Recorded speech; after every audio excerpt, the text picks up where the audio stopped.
Hello everyone, welcome to this session on designing effective learner-centric e-content. Welcome to all viewers in our regional centers and the participants in the studio. I have two presenters with me today. Miss Gwen van der Velden from the University of Bath. You have already been introduced to her today in the pre-lunch session. The other presenter is Professor Santosh Panda, former director of STRIDE and IOC in the Indira Gandhi National Open University. He is a pioneer in the field of open and distance learning. We in India know him very well with much. I'm not going to talk a lot about introducing my speakers. The details about the speakers are already distributed. I would like to make a presentation, small request to all our viewers that at 3:30 we will request all of you to call and ask, give comments and ask questions to the panelists here. 3:50, so that we actually break at 4 for this session. For that time management, I will request both my panelists here to take around 10 to 12 minutes so that we can have more interaction. With this, I will request Ms. Gwen to make the presentation first, and then Professor Panda will follow. Okay. Over to you. Thank you. I will try to be brief. Designing effective learner-centric e-content has become much more important in the last few years in the UK. There are very specific reasons for that. Since this year, a new policy applies to higher education. Students who wish to study in higher education pay between £6,000 to £9,000 fees per annum for most degrees. That includes e-learning degrees and e-based degrees. That is quite a high cost. We came from a much lower level, and although students don't have to pay it up front, it goes through student loan that they pay back afterwards. Once they earn enough money as a percentage of their salary, they start paying it back. But what it means is an introduction of market principles in the higher education system that in the UK we did not have before. This means that the government very much expects students to make choices about where they go and study, which university they pick on the basis of national performance statistics. We are now being measured as universities on a number of things that we were never measured on before, and this data is available on a central government provided website that allows students to be informed about the choices that they make. This leads to a level of consumerism and a strength of student power within the institutions, which is new to us, and that changes the debates about how we teach and what learning is expected of students. Of course, we have to be very clear about it. The academic preference will always remain for collegial practices. A teacher and a student is a different relationship than a shop and a customer. That is not where we want to end up. So many universities are at the moment thinking about how do we, in our teaching, set the right tone so that students remain taking responsibility for their own learning, rather than ending up in a situation where a student feels they've paid £6,000 to £9,000 per annum and it has become the staff responsibility that they succeed. Because it cannot be that way. The learning will always have to be owned by the students. So what has happened to try and come up with a happy middle in terms of student interest and staff interest, and getting the learning and teaching as close together as we can, because we believe that that's where the best quality of learning and teaching is. There's been a sharp rise in student feedback efforts. I said it earlier this morning, there's feedback that students are invited to give on units, on the whole program, every year as part of the annual program evaluation, etc. There are also numerous staff-student liaison committees, so every student group will have an academic rep that is elected, not selected, they are elected, and they represent the students at regular meetings with staff to make sure that staff are aware what the needs of students are. Now, this happens in traditional campus-based teaching, this happens in large part-time mature learning, this happens in e-learning in all sorts of different ways, but there's a very strong element of the learner speaking up. Student representation goes as far as student representation in all governance arrangements. So there is, in my university, for instance, no university committee left without ample student representation on it. And these are academic reps who are trained and have had development on how to deal with committees, how to understand university management, how to understand the issues that they're confronted with around learning and teaching. Furthermore, whenever we enter into teaching development, and up to a point curriculum development as well, there will always be students taking part in the processes and informing us. So the student voice is not just reactive in terms of feeding back about whether they are satisfied with the student experience that we offer or the teaching that we offer. It's not just reactive, they're very much involved at the design stage and at the development stage. We do it through a number of ways. In the interest of time, I'll keep that very short, but what is important to pick up from this is there are very structural ways that we've got in place, be it from research to day-to-day engagement with students, to make sure that the learning takes place effectively because the teaching is right. The key question in that kind of environment then is, what kind of student engagement do we want? And more importantly, what kind of student experience are the students after? Do they, in terms of e-learning, do they want to be scaling the technology? Do they have to climb that steep ladder of working their way through all sorts of technologies that they may find quite hard and find themselves in a situation where they can see the technology but not the learning? And that's where we have to be very careful. And what students experience as a positive learning environment is very different for very different students. We still have quite a few mature students who in a web environment are just not happy about learning, and we need to make sure that we prepare them for it. Do we want to take this line of approach? Is Charles Darwin, who said freedom of thought is best promoted by gradual illumination of men's minds. I'm sure we agree that would include women these days. Which follows from the advance of science. This is a very cumulative approach. Only once knowledge has been achieved at a certain level, opinion and values come into it. And is that where we want to be? But quite a lot of the presentation of e-content can still be that way. And that is something we need to watch out for, unless this is what your students are looking for. And in some science subjects, that may well be the case. Or are we trying to create an environment for students where they can learn in quiet isolation? Now, I appreciate this is a very English picture. This is a quiet stream, and this is a Sally Longboat. This is something typically English. What some people do is they move out of society, they live on one of those boats, and it's quiet.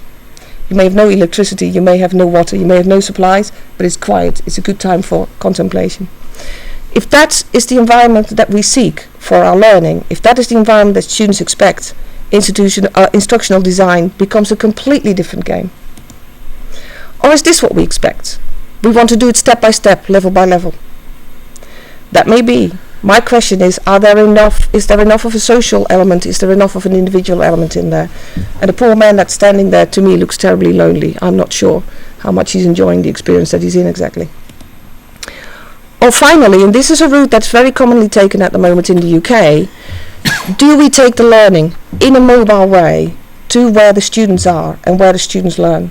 We've become very aware that the younger student, for us we have student learning groups that go all the way up to 89. That's about where it stops, and I'm serious, there's a lot of that's happening as well. There's a lot of learning throughout the years. The younger learner, up to about 26, 28, maybe 30, very much wants to learn in a social environment, and we see it on campuses all the time. The students sit together, work through their material. But if we develop student learning experience for individual experiences, are we reaching what's needed? And there's only one way to find out, and that is to do the critical research of students' e-learning, as opposed to just the evaluation of the content. Staff development on e-design, e-tutoring and e-assessment is incredibly important. I look at this from an institutional capacity building kind of way, and this underpinning is terribly important. We cannot ask our academic staff to do this as if by demand that is possible. There is a level of learning and reflection involved, and as institutions we need to support our staff on that. But what is terribly important is that from day one the learner, as the user of all that environment, needs to be involved in the design of resources, in the learning design, in the development, in the design of the environment, all steps of it. A particular area of interest is the use of learner analytics and user analytics to find out whether we've got it right, but also to share that data back with students. One thing in the UK that is tremendously important is that our students say we want feedback. When we do an assessment or when we're learning, we want feedback. We want to know what we're doing is right. We want to know what we need to do to get better. It's not just an explanation of this is the mark that you got for these reasons. It's very much about how can we do better. What's the next step? They're ambitious. They want to learn, which is a good thing. We should be encouraging that. We have a lot of data about students, about the individual students or the cohorts that they're in, or last year's cohort. Is there a way that we can feed back, and this is something that my university and a number of other universities are looking at, is there a way we can feed back to students how they are doing in comparison to their peers or last year's peers? Because that gives them an indication of where they are. Are they on track? Are they doing well? Do they need to adjust? So that is an environment which is now coming back, where all the data we have gathered over the years in terms of understanding how students study or what moments they study or when they take specific approaches or what they access at what time and whatever, can we use that to feed it back to them, to involve them even closer in the learning that they're involved in? I think I'll stop there. Thank you. Thank you, Gwen, for your thoughts, especially on capacity building, staff development issues that you highlighted in your slides, and also talked about the need for research and understanding learners' needs while designing e-content. Thank you very much for highlighting those issues. I would like to remind the viewers in Regional Center at this stage to be prepared with questions on Gwen's presentation, and we'll start taking questions at 3:50. In the meanwhile, I request Professor Panda to move over and make his presentation. Sorry.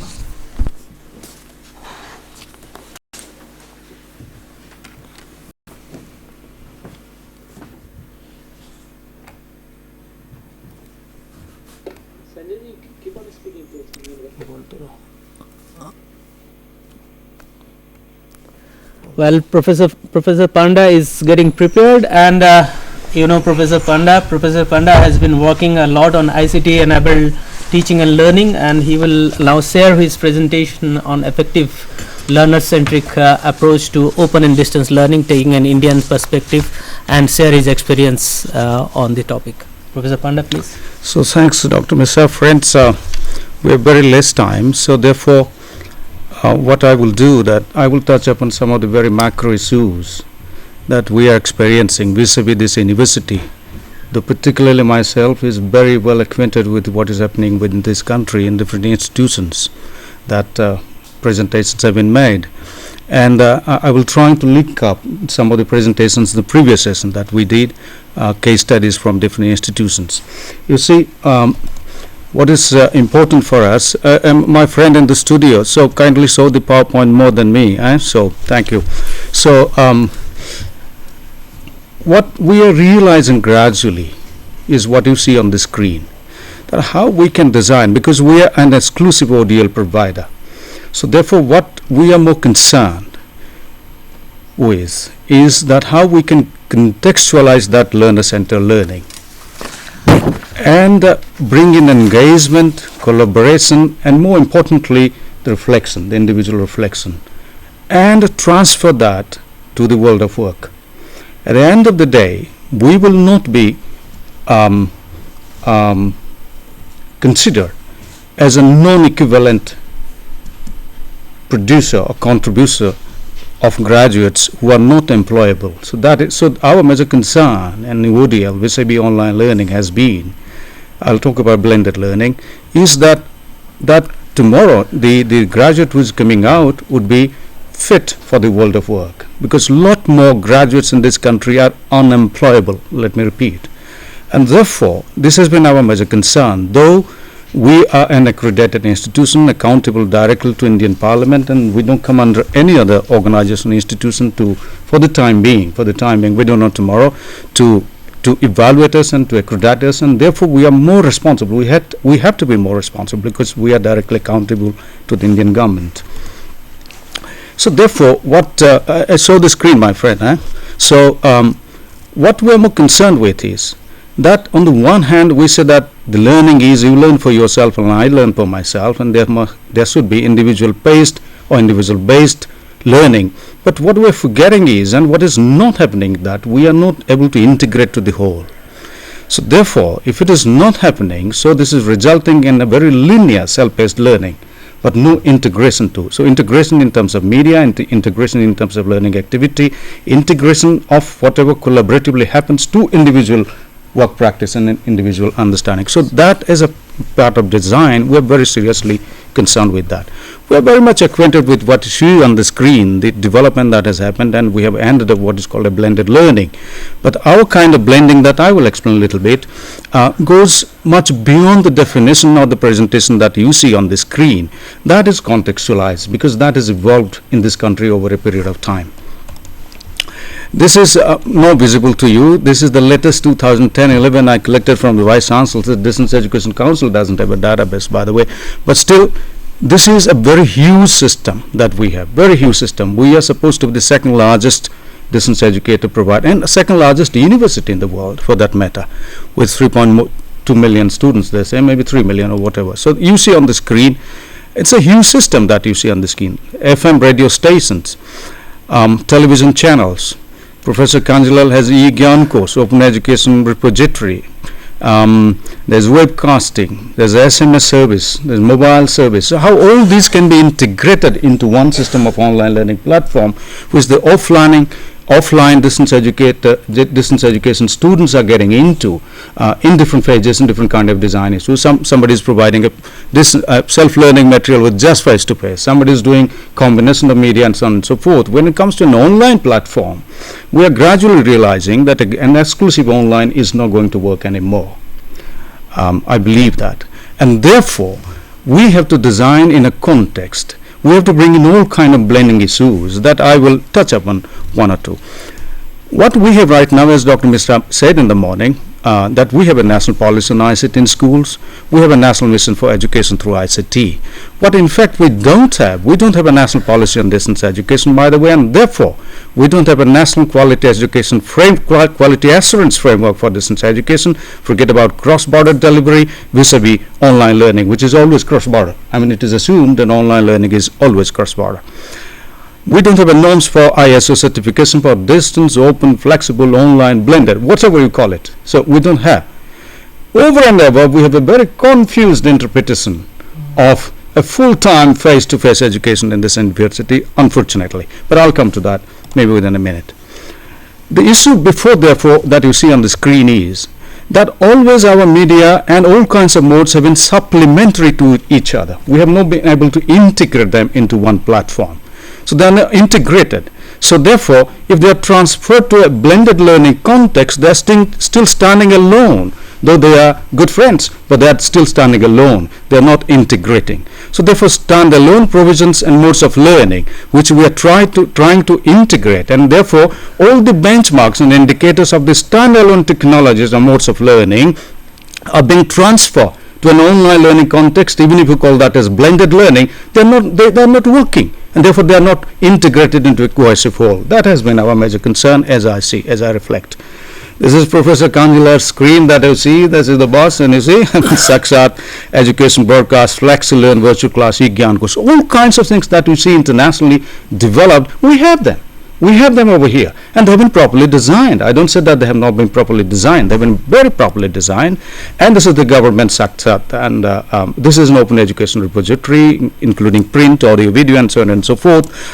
Maybe 3-4 minutes more. This vis-a-vis, this was developed at IGNOU, by the way, and this vis-a-vis what we have as standalone, integrated, blended, or whatever. How to integrate all these? This is a national resource repository, for instance. IGNOU developed, I think, maybe anywhere in the world, I'm not aware of, a wiki, an equivalent wiki. You have the Wikipedia, we developed an e-wiki, putting in 2 to 3 years of efforts, and I don't know what is happening to this wiki. We must utilize that. It's a national investment in any case, as long as you say that we have an educational satellite, a full satellite for education nowhere in the world, it's a national investment. So we must use this, and therefore when we talk about online blended learning, how could Wiki be brought in, which is already developed, which is already given to us? We have to work towards that. This is Professor Kanjilal's IGNOU Wiki open source, and is a huge print, audio and video. We are the largest open resource university in the world, I must repeat. And therefore, I don't know to what extent that open source is usable by the learners, because we have to work towards those licenses and all kinds of things, I understand. But still, this is the largest open education university. You repurpose, you redo, or whatever, you rework on that and certify. Let me come to major issues. We are grappling with this PowerPoint that you see on the screen. On the one hand, you talk about behaviorism, on the other hand, constructivism, and all kinds of issues coming in.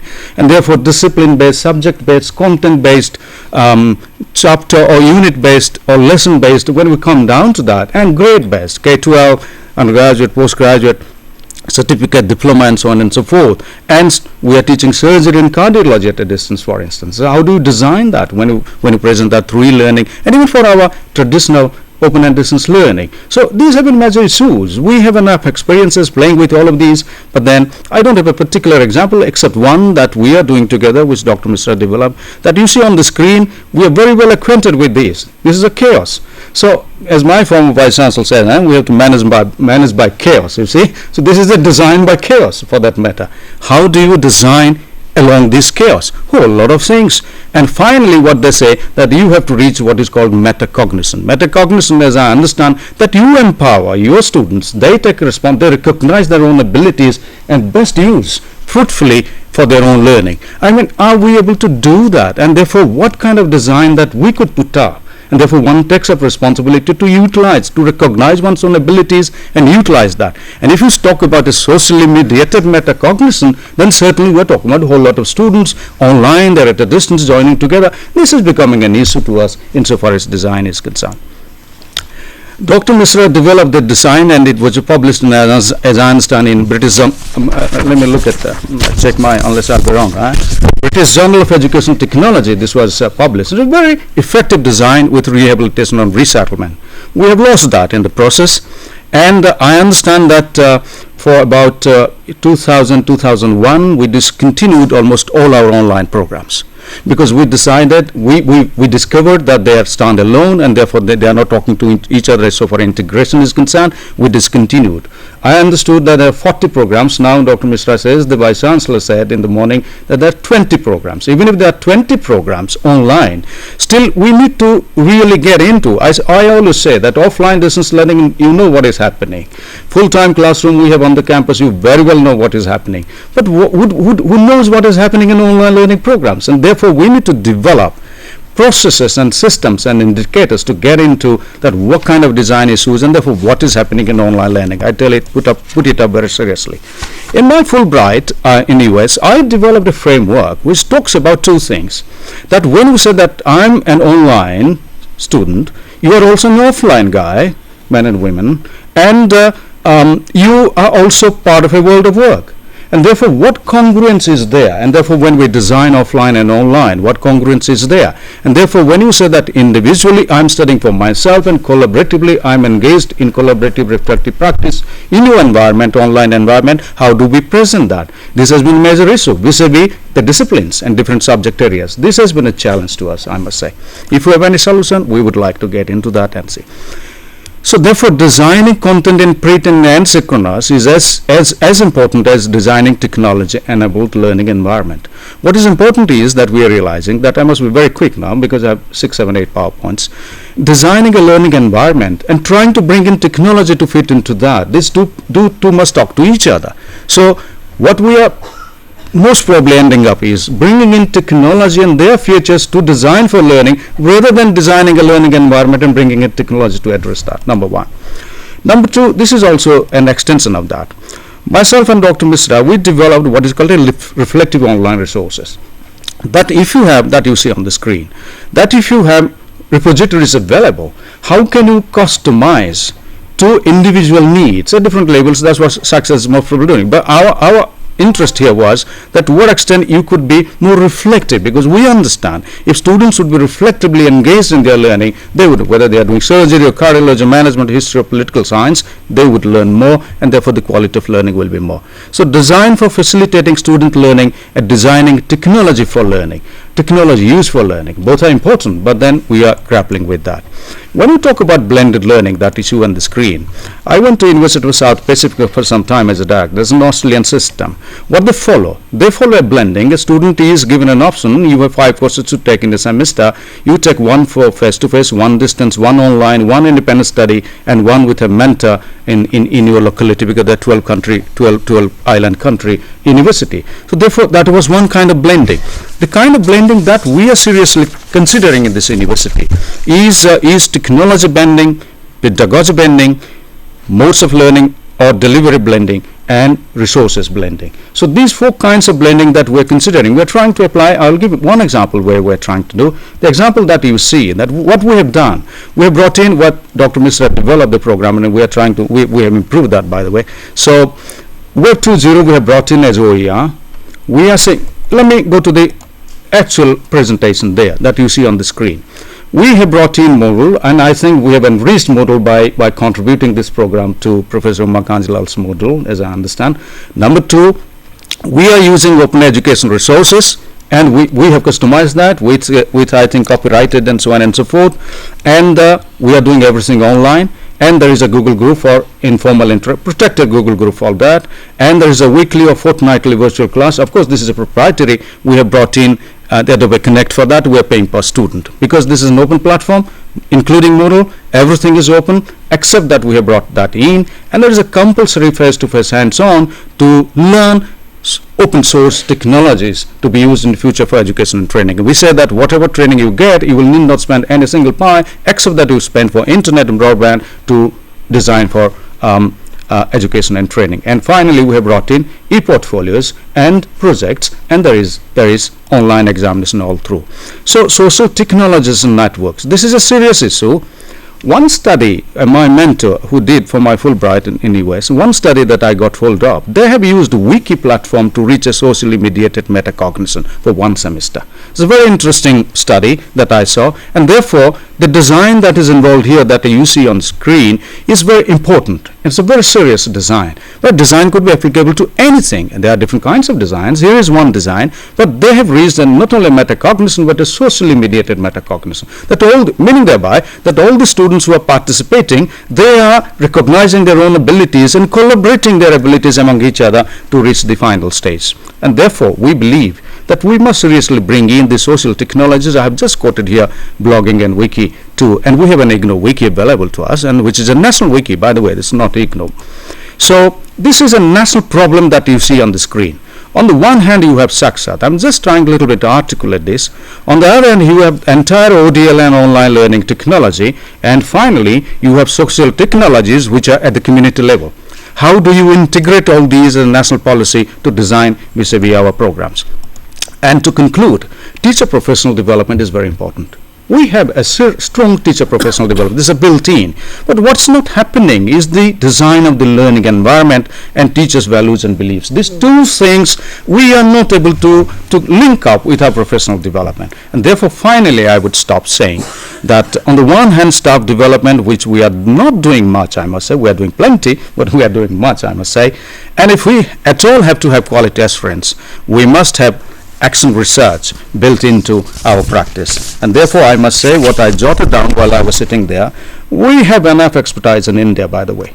Let me put it. Number 2, maybe what we need is best practices available, and therefore we need guidance. But finally, actually what we need is a collaborative research, collaborative extra research reflecting our own practice, and therefore contextualizing my first PowerPoint. If I get into that, contextualizing what let me read my first PowerPoint, and therefore I would make meaning what I'm saying. Designing contextualized learner-centric learning for learner engagement, collaboration, reflection, and link to world of work. I think that's the kind of research that we need for our respective disciplinary practices. Thank you very much. Thank you, Professor Panda. Delhi, please. Your question, please.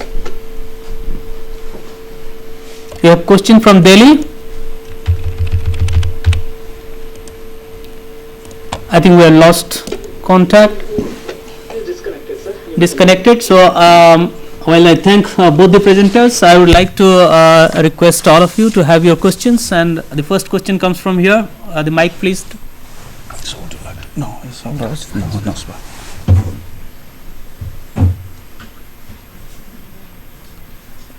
Introduce yourself and then. I'm Bhagwanti. I'm assistant professor at School of Social Sciences, IGNOU, and I have worked on some videos on psychology. Some experts were called. So the problem was what the experts were doing. They were explaining all the things. Those things are there in the book. The problem was, as all the presentations are talking about, is contextualizing.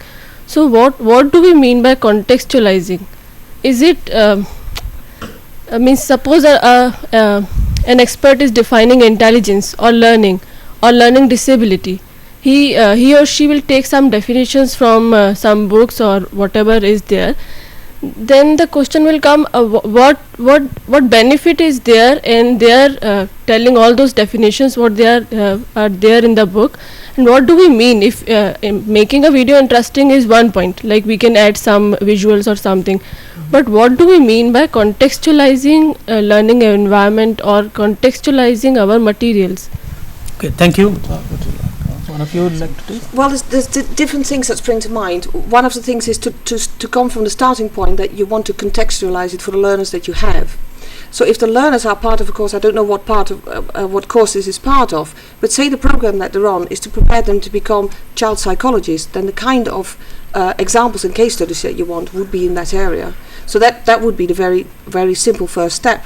An alternative would be is to ask those experts, instead of just talking about the theory, which to some extent, as you say, the book covers, to talk about their experience and the issues that they have dealt with in terms of trying to get their head around the theory, or when they got past the theory and they started implementing it, or they start working it within their research, what the challenges were, what the difficulties were, and to make that relevant to those students. So it is that kind of contextualization, in which case those expert views that you would have videoed would actually make a substantial difference to the learning of the students who've already read the book.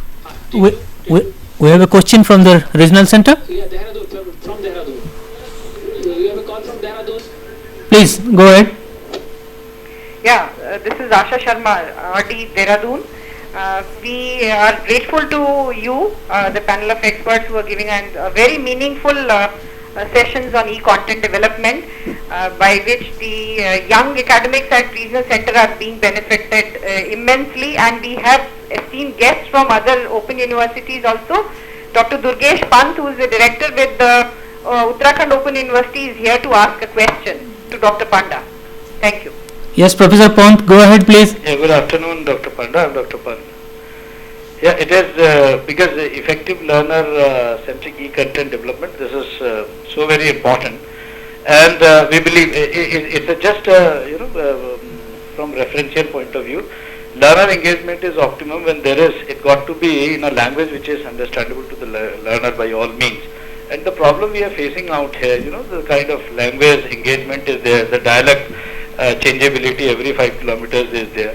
So in a language generally, the English basically that we have, so it is not understandable to majority of learners, number one. And since e-learning happens to be ancillary to the traditional systems, especially in far-flung areas, it becomes so very difficult. And in fact, the kind of diversity and the language diversity we have in the country, don't you think we have to have some, language convertibility framework, virtual learning, diversity, and some framework got to be there, so that it could be the kind of work we are doing and the kind of e-learning, some language consortium we got to have, something of that sort. Thank you, Professor Pant. May I request Professor Panda to respond quickly and also to the other question on context? Pant Sahab, good afternoon. Very nice to see you here in the regional center. What you said is very important. Now we are grappling with English and Hindi, and most of the regional languages, as you know, they haven't gone to the state open universities like yours. You talked about technology converting, that would be one way. The other way could be that when we talk about either an exclusive ODL, and for me there is nothing like an exclusive ODL or exclusive online, and therefore if we talk about a blended learning context, I think the trainers who would be involved at the contextual grassroots level, even if dialects differ for 5 kilometers or 10 kilometers, which is true, as you rightly said, they would take care of. And therefore, I would say that why all the time, even online, why it should be English, by the way?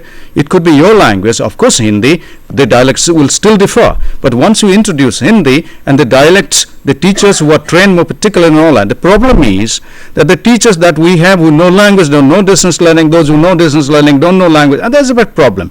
And even if they know, none of them know how to convert that through technology, by the way. I'm smiling, but that's precisely the case.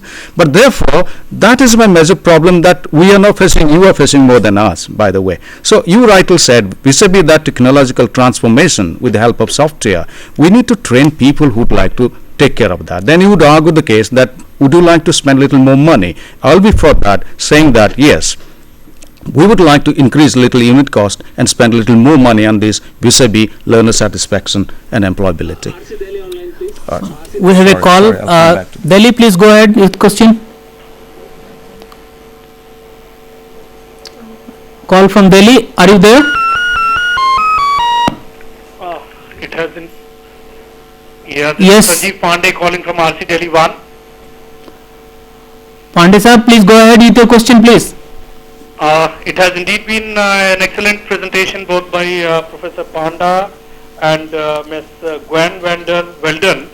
Our only issue is, which of course have taken by many other listeners and viewers, that given the kind of the socio-economic and political milieu our economy is faced with, and of course the kind of the learners we have in the far-flung, remote and geographically difficult areas, how do we propose to use the blend the technology along with the e-content part, particularly the kind of the constraints these learners are faced with, number one. Number two, about the online courses which the university, I'm talking in the context of the IGNU only, the online programs which are being offered, they are being used mainly by those learners who have the facility, particularly in the metropolitan cities or other developed cities and towns. What about the initiatives we have to take in regard to reach out to that vast segment of population who are still not being reached by us, even though we are making best possible use of the technology? Thank you, and over. Thank you. Thank you, Dr. Pandey. And I think we are running short of time for taking more questions. Is it? We have some time? You may answer for brief. Thus, I would like to make a overall comment on the questions that has been asked, and I think there are several good questions regarding the context and blending. I would like to give a small teaser at this moment for all of you to be here and also in the All Regional Center. The next session is about open educational resources, and I think some of the issues that are being discussed about context and blending will be very appropriate at that time too, particularly because the open educational resource scenario that is coming up will help us to translate the content easily and also include in our own context. So if any content is available and you want to contextualize, you will have the freedom, and institutions, particularly in Indian context, it is more important that institutions use the available content in OER and translate into resources. And of course, e-learning to reach more places, the connectivity is going to increase, but nevertheless access centers need to be created. I think this is what the current things that this session discussed about, and I take this opportunity to thank both of the panelists present here and all the audience and the interactions that we had. Thank you very much for your participation.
Hello and welcome to you all in the studio and all the regional centers viewing this workshop through the teleconferencing facilities. This session is on instructional design and open educational resource practices. We have with us for this session two panelist member, Ms. Kariaki, you were introduced in the morning session today, and Professor Mangala Sundara, you were also introduced in the morning session. Without taking much time, I would like to emphasize that we would like to make this session more interactive. So there will be only one presentation from Ms. Kariaki at this stage, and then we'll take questions from the floor as well as from the regional centers. So I would request all viewers to be attentive and write their questions and get prepared. We would most probably come to you for questions at around 4:40, so that we will have around 20 minutes of time for interaction. So I request Ms. Kariaki to make the presentation. Thank you very much. Thank you very much. This presentation is going to offer reflections on engagement with OER development from a UK perspective, and the experience that we have had at the University of Bath. Now, I have visited a few places in the last couple of days while I've been here in Delhi, and I have heard quite a lot today about the development of OERs, and it's really interesting to hear how far ahead you are in certain respects than we are in the UK. I think we're grappling with slightly different issues, and I'll be bringing some of those to your attention. Nationally and internationally, there is a huge incentive to develop open educational resources. It was only last year that significant government funding was made available in the States, over $2 billion, to develop open educational resources in community colleges. Similarly, around the same time, about a month later, the Online Learning Task Force in the UK recommended to the UK government that £5 million should be made available every year for the next 5 years. So we're talking about a significant amount of funding here. And from what I gather, it's a similar situation here in India. Also, we have a number of our funding bodies. Whenever we have a project, whenever we bid for some research or do any development, most of our funding bodies now are asking that all the outputs are actually made available as open educational resources. So institutions technically sign their rights away under the contracts for funding. There is also, there was a centre called SCORE, based at the Open University in the UK, that was set up to specifically support all institutions engaging in open educational resources development. So that was funded between 2009 and 2012. So the support was there, the funding was there. There were great incentives nationally and internationally. We do not necessarily have the same needs that you do in terms of access and providing access. So funding appeared to be a huge incentive for UK institutions. Improving access is the main priority here, from what I understand. Improving access to learning materials, but also educational opportunities. In the UK, it seems to be more marketing based and attempts to extend a brand of an institution and improve public relations. So, for example, Coursera in the States, that's very much about offering little taster sessions where people will get a certificate of participation, and hopefully that will work as marketing, and they can then convert into a full-time student if they want to. And again, under the improving public relations, widening participation is a very big agenda in the UK. So offering little taster sessions of what is available at universities as a means of raising aspirations seems to be the way forward. Improving effectiveness, of course we all want that, and achieving economies of scale. Reuse of educational materials and adaptation is a key concern. We haven't seen much of that at the moment. We'd like to see a lot more because there's a lot of resources out there. At the University of Bath, we actually create a lot of resources. Almost all our lectures, well, a significant proportion of our lectures are recorded regularly. We have the whole video setup. We use technology called Panopto. So we capture all our lectures. We make them available to our students via Moodle. And they can then see the recordings at a time that is convenient to them. They usually use them for revision purposes just before the assessments. But we do not make them available as open educational resources. They stay within the institution. Only a very small percentage is made available, and that's usually as part of a project that's been funded or because an individual has a specific moral interest in doing so. So very different mentality. We were part of the Ostrich project. It was funded by JISC, one of our funding bodies that looks after technology advancement. It was a collaborative project between 3 institutions, the University of Leicester, the University of Bath, and the University of Derby. And it was a 1-year-long project.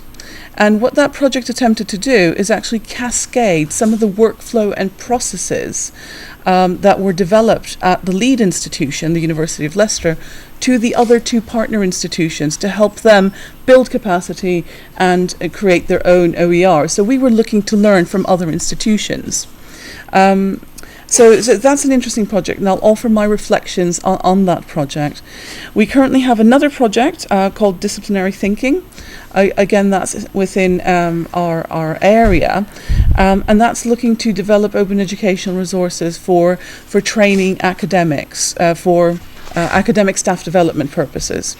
And there's a number of smaller departmental projects where funding bodies have offered different amounts, usually much smaller, to release resources. But I'll go back to the Ostrich project.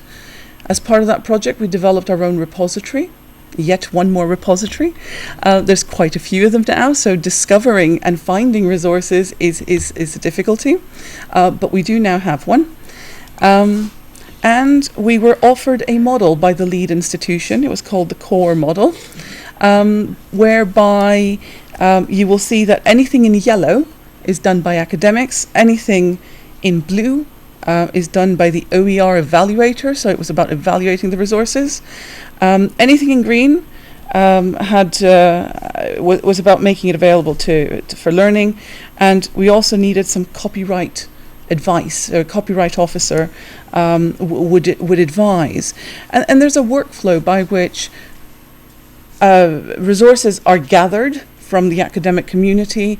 They're put through this process, the rights are cleared, they are transformed, they're released, and out they go into the repository. However, we found that model actually didn't really work for us. That model implied that we had a lot of resources out there that we wanted to release, whereas most of the academics that we were dealing with wanted to develop OERs from scratch.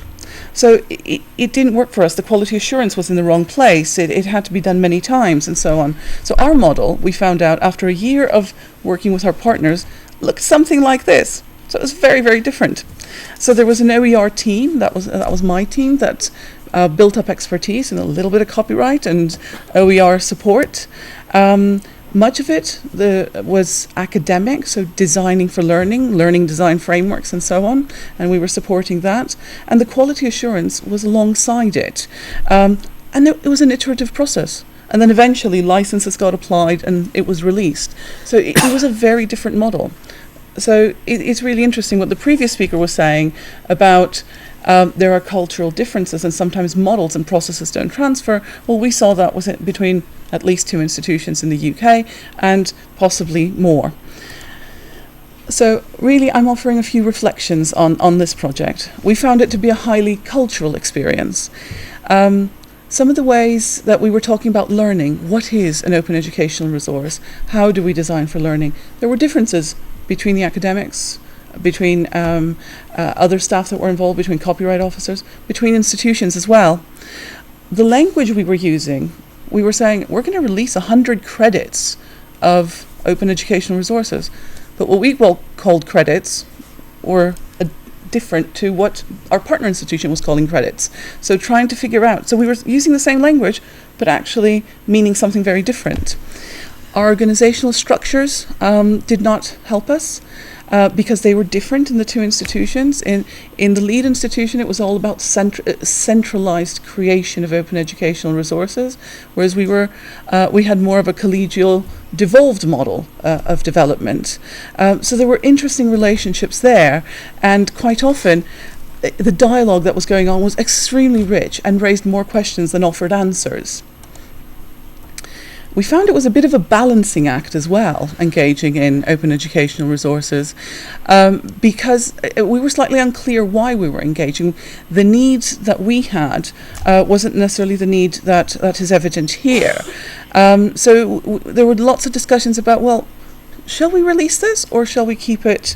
Is there commercial benefit for keeping it? If we're running the only course in the country on this, how much of it do we release? We want to, but how much of it do we release? Again, centralized and decentralized. But also there were questions about, well, is this core business for the university? You know, is it our obligation to do it, or is it on top of our existing work?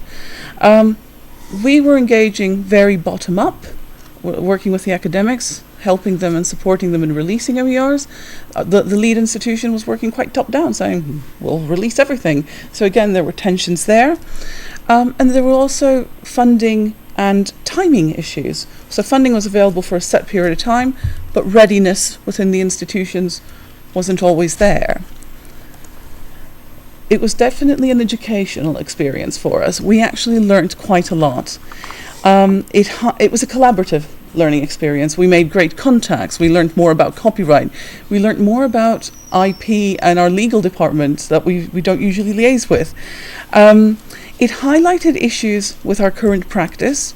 It highlighted misconceptions we had about who owns what and what we're allowed to release and when we're allowed to release it, but also gaps as well. So, for example, the other two institutions had copyright officers. We didn't.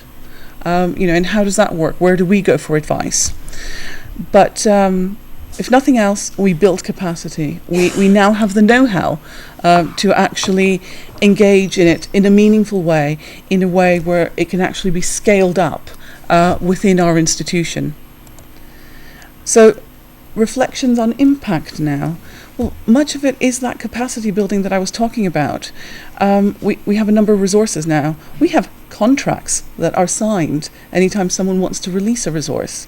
We have various papers that are going through our committee structures and making sure that, well, in some cases there were issues about contracts, but making sure that what is being released properly. Development of expertise. In building the repository, we used Drupal, which was an open source language. We actually then released all the code that we wrote as an OER as well. So if anyone wants a repository, they can download it and install it, and it's there. So we developed expertise not only in copyright licenses, OERs, but also in Drupal, of all things. It raised awareness amongst the academic community, amongst the administrative and technical structures of the institution. And we started looking at it again as a potential marketing tool, offering taster sessions before students select what modules they'd like to do. But again, in other cases as well. My final slide here, challenges for the institutions. In IP and copyright is actually a really big deal in the UK, and that I think is one of the barriers for institutions engaging with OERs. There is an issue around sustainability as well. You know, we release something out there, but who looks after it once it's released? Who does it belong to? It gets reused and repurposed, but who tracks the life of an OER? And who maintains it? Who makes sure it's accurate and still usable in 5 years' time? We also know that many institutions are writing off some of the OER costs as marketing costs, which is fine. However, we do know very well that these sort of initiatives aren't free. So unless there's funding, it's difficult to actually maintain that level of engagement. And we've started seeing a number of models appearing for supporting OERs. So the conversion model is very much what I mentioned earlier. For example, Coursera, you participate in an online course in the hope that you will be converted into a full-time student. So they pay off at that point. The segmentation model is the model which is most popular in higher education, where we say, okay, well, the content is free and you can engage with it and maybe you can have some online interactions, but if you want more interaction, you pay for the interaction. If you want the assessment, you pay for the assessment. If you want the qualification, you pay for the qualification. So you sort of add bits onto it. And that way, it subsidizes the development of OERs. There's also the contributor pay model. And we find that with most of the scientific journals, the contributor, even though it's peer-reviewed, will pay something to actually have something published. But then the journal is made available free to the public. So again, free is not necessarily free, is what we found, and I think we need to think about that a little bit before we engage on a large scale. And the final point, the final challenge is discovering OERs and the quality of the resources. In the UK, there's a national repository that we have Jorum, but we also have Merlot. We have our own institutional repository. Various subjects have their own, so one for the humanities, one for engineering and so on. So an academic that wishes to reuse and repurpose these materials actually has to do quite a lot of work to go and find it, find something relevant, evaluate it, repurpose it, and use it within a learning context. Sometimes it's actually quicker to start from scratch. So there are a few issues there that we're still grappling with. They may be different to the issues that you're grappling with, but I thought it might be useful to offer these reflections. Thank you. Thank you, Kyriaki, for your presentation, especially highlighting on the developments in UK, focusing on the National Centre in UK on OER, the score, speaking about the models on quality assurance like core and your own adaptable model door, which I was not ever. I will look at that at some point of time. But very interesting things that we talked about, the challenges that you have faced in OER. I think in Indian context it is very appropriate for us to look at particularly the use of OER in Western institutions as a marketing tool to bring in new student has been a very effective practice. In Indian scenario, recruiting student is not at all a problem. We have a large number of students entering into courses, but we are probably looking in a different direction, particularly looking at the institutional funding, which actually comes from the public money, and how the resources generated in public money gets back to the public. This is what something the OER Paris Declaration in June 2012 talked about, where large number of countries participated.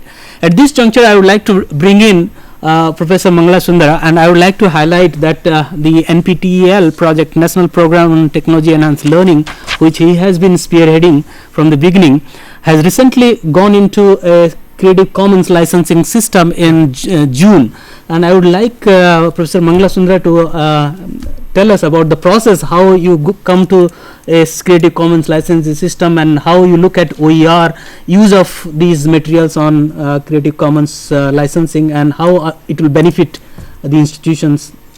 Yeah, it's not easy. I had fortunately quite a few peers who know much about copyright license, and there is one person right sitting here who talks about copyright. He's hiding himself.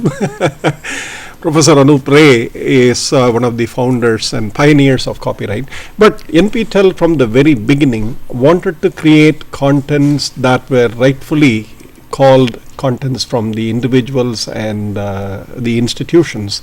And since it was funded from the beginning by the Government of India, we decided that it is copyrighted to the Government of India with the authors having permission to modify, and if they want to publish books, that the book companies would not object to what is already there in the NPTEL website. In fact, we have studios and professional assistants for redrawing, drawing, everything that needs to be done. We have fairly serious instructions given to the faculty members who want to join this. In fact, there is a spreadsheet given to them, what should not be done as opposed to what can be done. I think it's important to highlight that. But these things did not develop overnight. They took time. We have taken a Creative Commons license hoping that there won't be any complaints. And we haven't received till now any complaints, partly because a lot of these course content generation was within the institute, and it was funded by completely funded by the Government of India. And professors who are willing to give this to the public domain were told from the beginning the implications that there could be questions asked by students and they may be requested to answer and so on. Many of them have surprisingly answered most of the questions that students raise, provided they are pointed to the course and not generic. In fact, many of my professor colleagues have received assignment sheets from the West particularly. I have an assignment tomorrow, I have read through your course, can you please solve these assignments? Fantastic. But that's okay. The idea of Creative Commons is we wanted to go to a licensing policy which would allow institutions in India to build on what is done. Please remember that this curriculum development that you have is a very small group of institutions trying to experiment with OER and trying to find out the best practices. For us, it's not the cake. No. It's not the icing on the cake for you at the moment, It's a cake itself. The education, as Professor Anant would say, the creation of course contents in India is a challenge by itself, and we do not have a generalized curriculum. Therefore, with multiple universities having multiple curricula, it was important for us to break it up and permit to the individual universities to map onto NPTEL what they want to use and what they want to build further. There was no agreement whether we should do it for teachers, the course curriculum, or whether we should build it for students. In fact, Professor Ray, ourselves, and many of us who were in these committees looking at how the developments, I don't think we ever came to a conclusion on who we should address this whole issue to be. The problem is we have a very large number of teachers, but we have even much larger number of students who are without teachers. Therefore, without qualified teachers. Therefore, if we orient the course curriculum to one or the other, as I said in the morning, if you obviate teacher needs, it's like parenting family without the parents. It's not going to happen. And if you worry only about teachers, you are missing out millions of students every year who are passing without probably. So it's always a compromise. But fortunately, with all the 1,200 faculty members who are involved, after nearly 2 years of discussion, we have agreed on some basic formats that professors would provide. And therefore, Creative Commons copyright is the best form by which we can allow multiple versions of these courses to be developed without a commercial oversight to that, and without any feeling of being exploited with your own course. At the end of the day, professors will come back and say, my course is being marketed by so-and-so without me getting any royalty on it. I developed this for the mission with the hope that it would not be misused. So we have to worry about that. So we decided that we would go for it. We talked to the ministry. The ministry wanted us to consider waiting time, and after a month or so, we decided to announce it in the public domain. So it is CC by SANC. That's a policy that we have. And therefore, it's for the whole world to modulate and moderate any of these courses. Yeah. Thank you, Professor Manglasundar. At this stage, I would like to request the all regional centers to, if you have questions, please connect to the studio and ask your questions so that it can be addressed. And I would also like the members in the studio to if comment, questions, anything that can be taken up. In the meanwhile, I have a question for Kariaki, that with Professor Manglasundar talking about the license in the NPTEL, what licensing framework in the University of Bath is actually following? It's Creative Commons.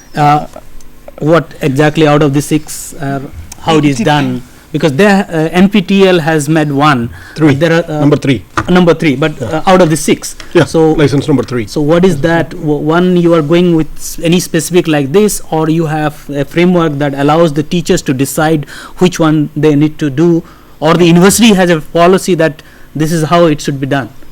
No, each individual releases as open as possible, but it's up to each individual to apply whatever license they feel more comfortable with.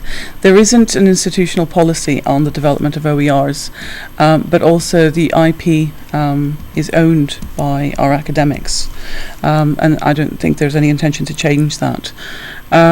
So it really does depend. It's at an individual level. I would just add to that. The same thing we do. It's the institutional or NPTEL policy to go for CC by NCSA. If an individual faculty member wants to relax any of these, their course, they are most welcome to do that. Then it will be pointing to that particular license in that course alone. Exactly. It's up to the individuals. But this is what is called the common framework that everybody agreed to.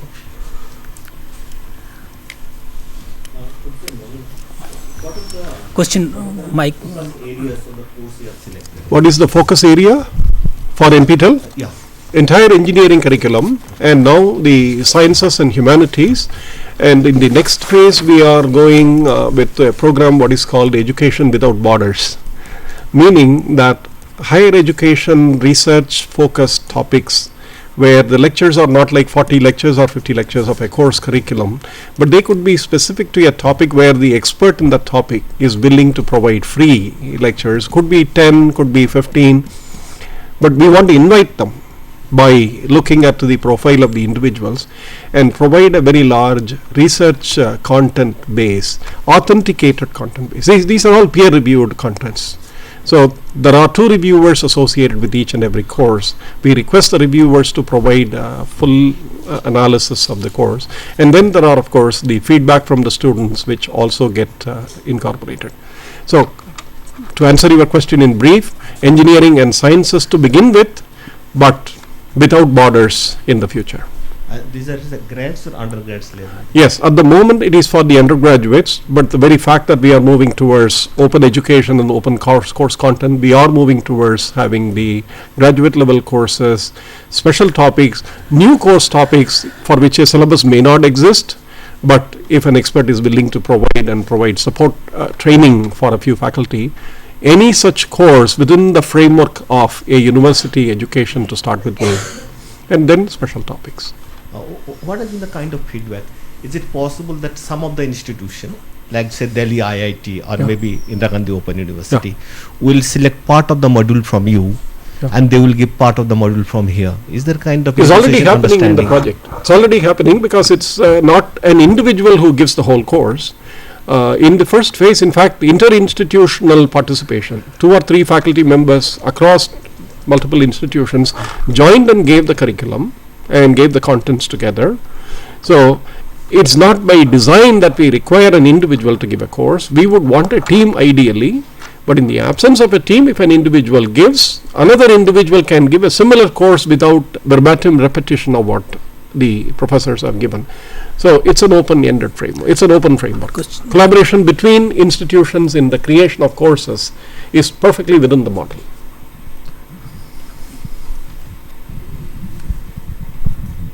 So as part of your initiative, are you looking at skills in higher education? Because the Am I looking at? Skills for higher education, basically looking at critical thinking, and which are not discipline bound, communication, teamwork and collaboration, because these have been identified as necessary skills for people to be employed.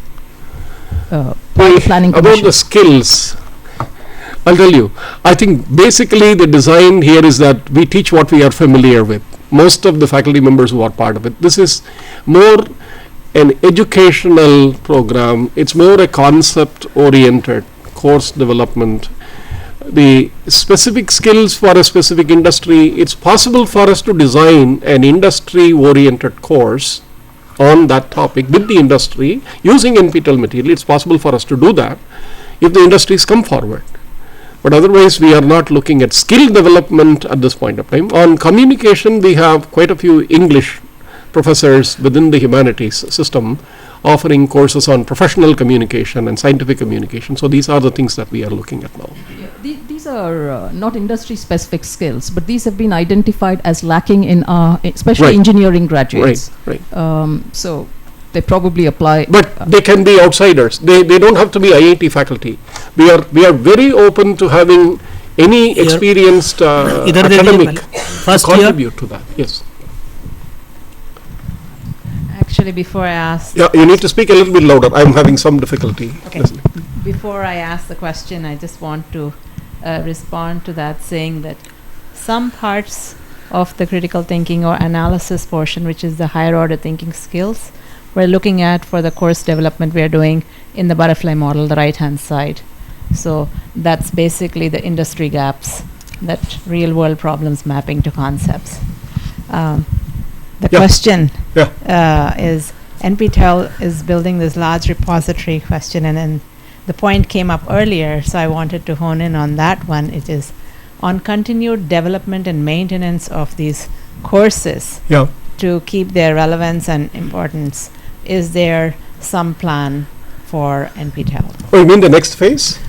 To continue the course development? No, the updating of the courses. Yes, there is also there. Updating is also permitted.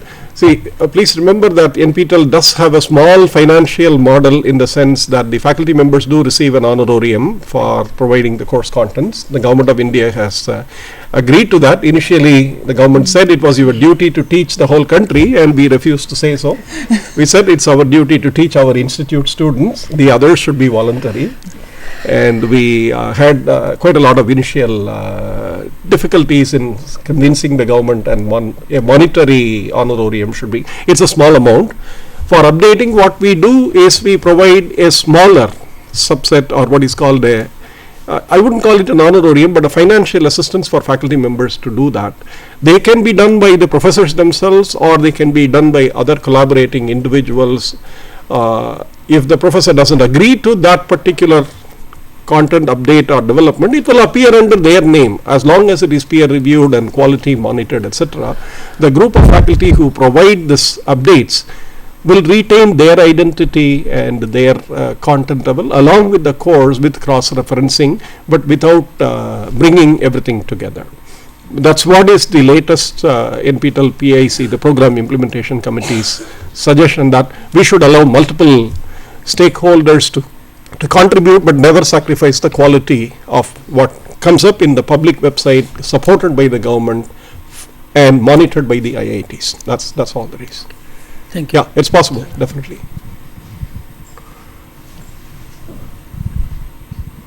Hello, sir. I'm Shitanshu from IIT Bombay. Yeah, I want to ask a question from you. For me? Yes, sir. Yes. Right now in NPTEL courses, we have videos. Okay. So in subsequent phases, are we planning for some inclusion of assessment and a full-fledged course in which a student will be assessed and finally he'll be given some grades? Yeah. And is there some plan that there would be some MOUs with the universities so that the student can have grade exchange programs? Yeah, we are. That's a good question. The next phase of NPTEL moves towards certification, which means we do have online assessments, we do have certified examiners and the evaluators to provide, and the first large certification program is likely to be launched 2-3 months from now on IT related areas where the need is very seriously felt currently. We have a team which consists of not only academics but also the IT industry's senior managers, and we hope to draw some collaborator faculty, those who would do the dialogues on the internet and give explanations, questions, answers, etc., to be identified by the IT company's own faculty, own employees, senior employees who can provide some base kind of content interface to them, and this would also be more contributing towards their own professional career and so on. So the model is currently being discussed very seriously. 3 courses have been identified. The programming, data structures and algorithms are the 3 areas, but similar certification programs will appear practically on all the other programs, provided an industry is willing to sponsor that certification program. We don't want to offer certificates for the sake of issuing an academic certificate. I think that's already there in the course, and the universities are already offering the degree programs and so on. So any certification that we want to launch, there must be a sponsoring industry which agrees that those certificates are valuable to them at the end of the day. Professor Rai has a question. I hope that clears you. I don't have a question. I just add a remark. The lady asked earlier that one generic skills. Do I assume that you're talking about the graduate attributes? Right. Is that what you're talking about? Right. There is a separate project under NME-ICT, National Mission on Education to ICT, which looks at that. And Yeah. the two, NPTEL and that, Yeah. would merge. That's specifically meant for that. I'll talk about that tomorrow. In fact, there is an online degree program also at the MTech level we are contemplating. At the masters, where the laboratory practices are not part of it. Yeah. That is, lab experiments are not necessary, as you know, that's a contemplation towards that. She was asking about generic skills. Generic skills. No, Generic skills. we are not in a That's the position. We part should, of but the we are not in a graduate position. attributes. Yeah. Yeah. That's what she was talking See, about. see, there is a question from Professor Basuki here. So the Indian scenario is quite complex. Do certain disciplines are there certain disciplines that lend themselves to OERs, or can any discipline be in the OER domain? You mean in the under the NPTEL? No, generally. No, NME-ICT is for all higher education disciplines. No, that is as far as the NME-ICT policy That's is right. concerned. As OERs go, do they lend? Do only certain disciplines lend themselves to OERs, or any? No. Can any discipline be? It's completely open. It's completely open. Certain disciplines lend themselves to an online evaluation much more easily, and also certain disciplines have much larger requirement of certification, like the IT related skills. But if you were thinking of a computational chemistry development or a physical chemistry training to a teacher, I'm sure maybe 10,000 teachers would be interested and not 500,000. In that case, what we would do is, it's not just online question, it's online plus a trained evaluator who can evaluate questions based on whatever is written, handwritten submission, and so. It's possible to do that. But all certification programs should not be purely academically issued certificates. That's our view, that the value will not be.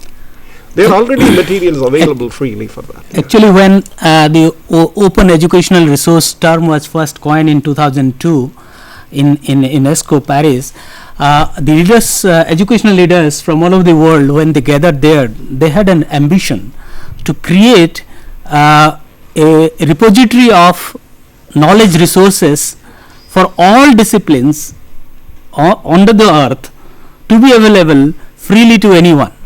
That's NME-ICT, by the way. That was 2002 ambition, and I think NME-ICT has started doing that. In fact, all disciplines have been welcome to create resources which will be available freely to all the people. So that's the kind of answer I think we can say, that this is something that is taking a large and huge trend, that materials that are produced with government funds to a large extent should be available freely to be used, remixed and adapted by any other institution, at least for non-commercial purpose. That's right. And there are institutions and agencies who are always pleading for removing the non-commercial dimension, but as I understand, in Indian context, the government of India is not very much sure how removing NC is going to create benefits to the society as such.